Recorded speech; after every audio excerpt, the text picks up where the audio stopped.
Mesdames, Messieurs,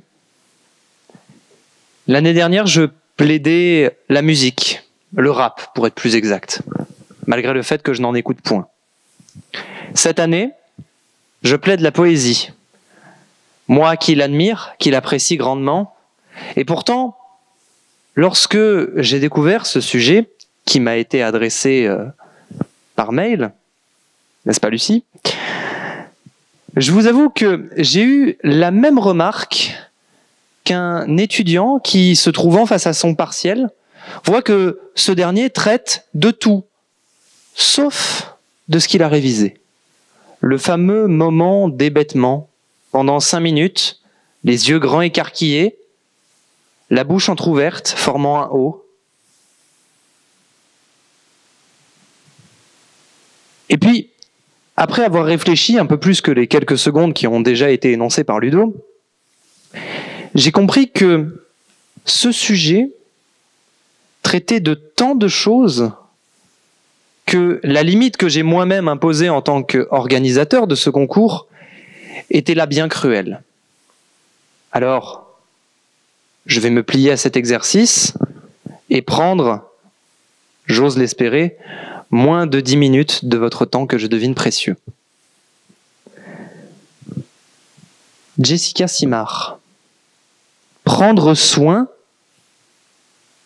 c'est faire durer.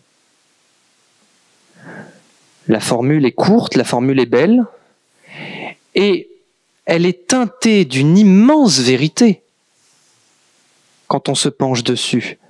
Car, à vrai dire, quand les tracas de la vie nous enlacent au point de basculer vers l'oppression, lorsque notre poitrine se comprime jusqu'à couper notre respiration pour l'étouffer dans une tristesse et dans une mélancolie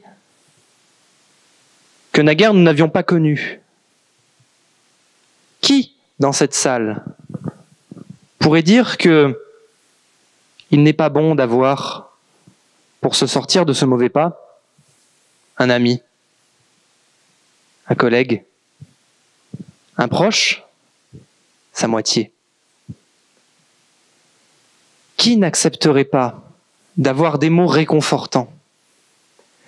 Des mots tellement réconfortants que, quand bien même ceux-ci soient répétés encore et encore, le fait qu'ils durent font que ces petites minutes, ces petits instants durent une éternité. Nous avons tous, je le suppose, connu un moment dans notre vie où nous nous sentions tristes, nous nous sentions dépassés par les événements, écrasés par un poids émotionnel si fort, et simplement la caresse d'un ami, le sourire d'un proche, et les mots de notre moitié résonnent encore et encore et encore, inlassablement. Ils prennent un temps monstrueux, pour que nous puissions aller mieux. Ils font durer. Ils prennent soin de nous. Alors oui, prendre soin, c'est faire durer. Mais récemment, le revers de la médaille m'est apparu assez clairement. Et je ne peux m'empêcher de citer une phrase que vous nous avez énoncée, Monsieur Mathieu, pas plus tard qu'hier, dans votre cours de théorie et pratique de l'argumentation. Vous nous avez dit « Argumenter, c'est raconter une histoire ». Et je sais que de très nombreuses ressources ont été énoncées. Je sais qu'elles vous sont chères et que les plus chères, en tout cas de ce que j'ai cru comprendre, étaient les personnelles. Je m'en vais vous donner quelques-unes, malgré le fait qu'elles ne soient pas très culturelles. Prenons le cas récent, encore que pour nous juristes il est assez ancien, de Monsieur Lambert. Cet homme qui, à la suite d'un accident, est entré dans un état végétatif. Sa famille s'est déchirée sous le poids de cet immense problème. Les uns voulaient que les soins palliatifs durent le plus longtemps possible. Les autres voulaient que nous cessions ces supplices, ces souffrances, à la suite d'une bataille morale avec un fond juridique. C'est la seconde théorie qu'il a emportée. Et M. Lambert, alors que progressivement, la lumière de la machine qui le retenait artificiellement en vie s'éteint, a poussé pour la première fois depuis son accident gravissime un sourire. Un sourire qui voulait dire « Merci, merci d'avoir fait cesser mes souffrances. » Ainsi, prendre soin, est-ce nécessairement faire durer ? Ma maman, avant de me mettre au monde, a accouché de la personne qui, sur Terre, aurait été mon grand frère. Peut-être d'ailleurs m'aurait-il regardé depuis une place de cet amphithéâtre.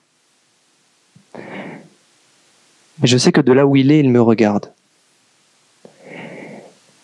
Né grand prématuré, il l'a été de surcroît avec une malformation cardio-pulmonaire. Ma maman a alors été prise d'un immense dilemme. Faire durer pour avoir la chance de voir grandir mon grand frère, maintenu artificiellement en vie et condamné à se déplacer toute sa vie sur un fauteuil roulant, ou se résigner, cesser, abandonner cet espoir. Après 5 longues semaines, ma maman a compris, peut-être inspirée par les mêmes mots qui me servent aujourd'hui de support pour déclamer. Elle a compris que prendre soin, ça n'était pas nécessairement faire durer. Et alors que, là aussi, la machine s'est éteinte.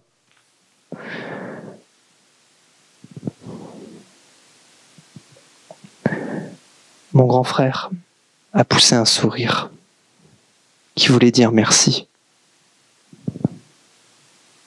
Merci de faire cesser tout cela. Me reviennent alors les mots qu'avait prononcés Séverine, la première candidate, qui avait dit que l'amour était une expérience complexe et duale, complétée par les mêmes mots de Domiti qui disaient que pour certains, l'amour était une fin. Dans ces deux exemples, l'amour a représenté une fin et elle nous a intimé cette question. Prendre soin, est-ce nécessairement faire durer ? Puisqu'il me faut prendre position, inspiré par le récent échange, encore une fois, que j'ai eu avec Monsieur Mathieu, je dirai ceci, et ce sera ma conclusion, car j'ai pris suffisamment de votre temps. Oui, prendre soin, c'est faire durer. Mais avant de savoir si on doit faire durer, on doit savoir si l'on veut prendre soin. Et pour savoir si l'on veut, si l'on peut ou si l'on doit prendre soin, encore faut-il communiquer avec cette personne qui, dans son acceptation, déterminera elle-même si elle veut qu'en prenant soin d'elle, nous fassions ou non durer. Je vous remercie.